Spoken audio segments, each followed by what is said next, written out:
آج کی کہانی کا عنوان ہے غلط فہمی۔ عاقب ایک شریف اور دیانتدار شخص تھا۔ اس کی بیوی بھی ایک سلجھی خاتون تھی۔ قدرت نے انہیں 2 بیٹوں اور ایک بیٹی سے نوازا تھا۔ عاقب کا کاروبار کوئی بہت زیادہ نہ تھا، بس گزر اوقات اچھی ہو جاتی۔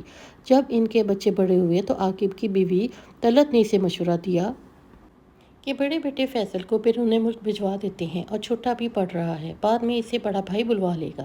عاقب کا ایک مرشد تھا، اس نے ان سے اس بارے میں اپنی رائے لی تو انہوں نے منع کر دیا اور کہا، کیا اسے باہر بھیج کر تم اس کی جدائی برداشت کر لو گے؟ میرا تو مشورہ یہی ہے کہ اسے یہیں رہ کر کام کرنے دو۔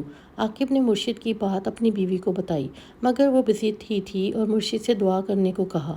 دونوں میاں بیوی کو اپنے مرشد پر بہت یقین تھا۔ ان کی ضد دیکھ کر مرشد نے ان کی بہتری کے لیے دعا کی اور ان کے بیٹے کو باہر جانے کی اجازت دے دی۔ اس کے بعد اسے وہاں کام بھی مل گیا تو اپنے ماں باپ کو بھی پیسے بھجوانے لگا۔ پھر ماں باپ نے اسے چھوٹے بھائی کو بلوانے کا کہا۔ فیصل نے کہا، ابھی کچھ انتظار کریں، میں اسے جلدی بلا لوں گا، ابھی تو آپ گھر بنائیں اور اپنے حالات درست کریں۔ فیصل والدین کو پیسے بھجواتا رہا۔ انہوں نے بڑے شہر میں اچھی جگہ پر 3 منزلہ گھر بنا لیا۔ اس دوران اس کے باپ کو ہیپاٹائٹس ہو گیا۔ فیصل اس بارے میں جان کر بہت پریشان ہوا۔ اس نے باپ کو علاج کے لیے اپنے پاس بلا لیا۔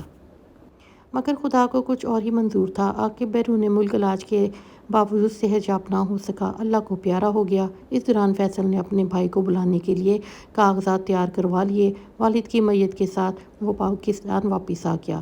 باپ کی آخری رسومات سے فارغ ہو کر فیصل نے محسن کو باہر بھجوانے کی تیاری مکمل کی اور اسے بیرون ملک بھجوا دیا اور خود پاکستان میں ہی ٹھہر گیا۔ محسن کو بیرون ملک کوئی خاص دشواری پیش نہ آئی کیونکہ اس کی بھابھی وہاں موجود تھی۔ اسے وہاں ملازمت تو نہ ملی، لیکن ایک پاکستانی بزنس مین کے ساتھ کام ضرور کرنے لگا۔ اس کے حالات بہت اچھے ہو گئے تھے۔ اس کی بھابھی کی خواہش تھی کہ کوئی لڑکی دیکھ کر اس کی شادی کر دی جائے تاکہ اسے وہاں کی شہریت بھی مل جائے۔ کچھ ہی عرصہ بعد اس نے ایک پاکستانی لڑکی سے اپنے دیور کی شادی کر دی۔ محسن کی بیوی بہت خوبصورت اور پڑھی لکھی تھی۔ اسے اپنے خاوند سے بھی بہت پیار تھا، لیکن دوسری طرف محسن کی ماں اپنے بیٹے کو پاکستان میں شادی کے لیے بلا رہی تھی، کیونکہ اس کا باپ اپنی زندگی میں ہی اپنے آبائی علاقے میں اس کا رشتہ طے کر چکا تھا۔ اب وہ گھرانہ اپنی بیٹی کی شادی کرنا چاہتا تھا۔ ادھر ابھی محسن کی شہریت ملنے میں 6 ماہ باقی تھے، مگر لڑکی والوں نے اس قدر مجبور کیا کہ ماں نے بیٹے سے کہا، تم سب کچھ چھوڑو اور پاکستان آ جاؤ۔ بالآخر محسن نے اپنی ماں کے حکم کے آگے سر جھکا لیا اور واپس آ گیا۔ اس کی ماں، بہن اور بھائی بہت خوش تھے۔ اس کے آتے ہی وہ اس کی شادی کی تیاریوں میں لگ گئے اور پھر وہ دن بھی آ گیا جب محسن دلہن بیاہ کر گھر لے آیا۔ دلہن کا نام جمیلہ تھا۔ جمیلہ کے خاندان کے متعلق سننے میں آیا تھا کہ بہت خوشحال اور امیر لوگ ہیں، مگر دور کے ڈھول سہانے کے مترادف جمیلہ توقع سے کم جہیز لائی۔ اس کی ماں نے اس کے ساتھ 10-12 سال کی لڑکی بطور نوکرانی بھیج دی تھی۔ شادی کو کئی مہینے گزر گئے، مگر جمیلہ نے بہوؤں والا کوئی کردار ادا نہ کیا۔ وہ دوپہر کے بعد بیدار ہوتی، خاوند بازار سے ناشتہ لے کر آتا، نند بنا کر دیتی، اس طرح رات ہو جاتی اور دوسرے دن پھر یہی سلسلہ شروع ہو جاتا۔ مگر ساس نے کبھی بہو کو کسی قسم کی سرزش نہ کی۔ جمیلہ کی عادت تھی کہ وہ دن میں کئی بار اپنی ماں کو فون سے بات کرتی۔ رات بھر شوہر کے ساتھ شاپنگ اور گھومنا پھرنا اس کا معمول تھا۔ تعجب اس بات کا ہوا جب ایک دن جمیلہ کی ماں آئی اور اسے اپنے ساتھ چلنے کو کہا۔ اس کی ساس، نند اور جیٹھ سبھی حیران تھے۔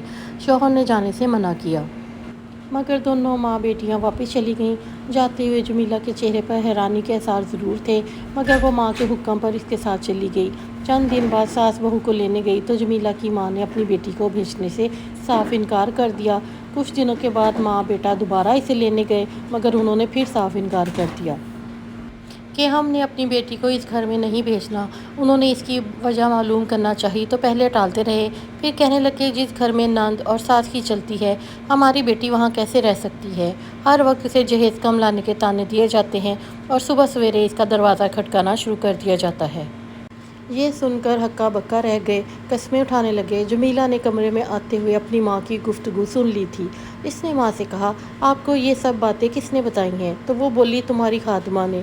اب جمیلہ کی ساس کو ساری بات سمجھ آ گئی کہ اس کے ہنستے بستے گھر کو جہنم بنانے والی یہ خادمہ ہے جسے گھر کے کام کاج کے لیے رکھا گیا تھا۔ جمیلہ نے کہا، مجھے محسوس ہوتا ہے کہ یہ لڑکی میرے امی کے کان بھرتی رہتی ہے اور امی نے بھی مجھے پوچھے بغیر اس کی باتوں پر اعتبار کر لیا۔ یہ ساری غلط فہمی ہے جو دونوں خاندانوں کے درمیان میں دیوار کھڑی کر رہی ہے۔ اب آپ جائیں، میں چند دنوں بعد اپنے گھر آ جاؤں گی۔ اس واقعے سے اندازہ ہوتا ہے اس لڑکی نے ایک ہنستے بستے گھر کو برباد کرنے میں کوئی کسر نہیں چھوڑی تھی، مگر جمیلہ کی ماں کو بھی بات کی تہہ تک پہنچ کر کوئی نہ کوئی فیصلہ کرنا چاہیے تھا۔ امید ہے اب تک جمیلہ اپنے گھر چلی گئی ہوگی۔